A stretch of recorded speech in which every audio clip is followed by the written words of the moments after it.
ಸಚಿವರಾದಂಥ ಶಿವಾನಂದ ಪಾಟೀಲ್ ಅವರು ಈಗಾಗಲೇ ಸ್ಪೀಕರಿಗೆ ರಾಜೀನಾಮೆಯನ್ನು ನೀಡಿರ್ತಕ್ಕಂಥದ್ದು. ಸ್ವತಃ ಆ ಬಗ್ಗೆ ಮಾತಾಡಲಿಕ್ಕೆ ಶಿವಾನಂದ ಪಾಟೀಲ್ ಅವರು ಇದ್ದಾರೆ. ಸರ್, ಏನು ಸರ್ ವೈಯಕ್ತಿಕ ನಿಂದನೆ ಮಾಡೋದಲ್ಲದೆ ನನಗೊಂದು ಸವಾಲು ಹಾಕಿದ್ರು. ನೀವೇನಾದರೂ ತಂದೆಗೆ ಹುಟ್ಟಿದರೆ ರಾಜೀನಾಮೆ ಕೊಟ್ಟು ನನ್ನ ವಿರುದ್ಧ ಸ್ಪರ್ಧೆ ಮಾಡಿ ಅಂತೇಳಿ.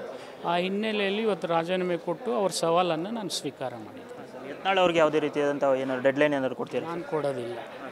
ಅಂದರೆ ಇದು ರಾಜೀನಾಮೆ ನಿಲುವಿಗೆ ಏನಾದರೂ ಬದ್ಧವಾಗಿರ್ತೀರಾ ಸರ್? 101% ಬದ್ಧವಾಗಿರ್ತೀನಿ. ಹಾಂ ಸರ್, ಮುಖ್ಯಮಂತ್ರಿಗಳು ಯಾವುದೇ ರೀತಿಯಾದಂಥ ಇದರಲ್ಲಿ ಮುಖ್ಯಮಂತ್ರಿಗಳನ್ನ ತರಬೇಡಿ, ಇದು ನನ್ನ ವೈಯಕ್ತಿಕ ನಿರ್ಧಾರ. ಹಾಂ ಸರ್, ಯಾವ ಕ್ಷೇತ್ರದಲ್ಲಿ ನೀವು ಕಂಟೆಸ್ಟ್ ಮಾಡಬೇಕು ಅಂತ?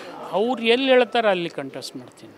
ಅವ್ರು ಬಿಜಾಪುರ ಅಂದರೆ ಬಿಜಾಪುರ, ಬಾಗೇವಾಡಿ ಅಂದರೆ ಬಾಗೇವಾಡಿ, ಇನ್ಯಾವುದಾದ್ರು ಬೇರೆ ಕ್ಷೇತ್ರಕ್ಕಂದ್ರೂ ರೆಡಿ ಇದೆ. ಸರ್, ರಾಜಕೀಯದಲ್ಲಿ ಈ ರೀತಿ ಆರೋಪ ಪ್ರತ್ಯಾರೋಪಗಳು ಸಹಜವಾಗಿರ್ತವೆ ಸರ್. ಈ ರೀತಿ ಆದರೆ ಈ ಮಟ್ಟಕ್ಕೆ ಇರಲ್ಲ. ನೀವು ಖಂಡಿಸ್ಬೇಕಿದನ್ನು. ಆರೋಪ ಇರ್ತವೆ. ನಾವೇನಾದರೂ ಒಂದು ಕರಪ್ಷನ್ನಲ್ಲಿ ಇನ್ವಾಲ್ವ್ ಆಗಿದ್ದು ಮಾಡ್ಬೋದು, ಬೇರೆ ಏನು ವೈಯಕ್ತಿಕ ಸ್ವಾರ್ಥಕ್ಕಾಗಿ ಮಾಡಿದ್ದು ಮಾಡ್ಬೋದು.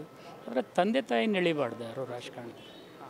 ಇದಿಷ್ಟು ಶಿವಾನಂದ ಪಾಟೀಲ್ ಅವರ ಮಾತಾಗಿತ್ತು. ಕ್ಯಾಮ್ರಾ ಪರ್ಸನ್ ರಾಜು ಜೋಶಿ ಜೊತೆ ಕಿರಣ್ ಕಾನ್ಮನೆ, BTV ನ್ಯೂಸ್, ಬೆಂಗಳೂರು.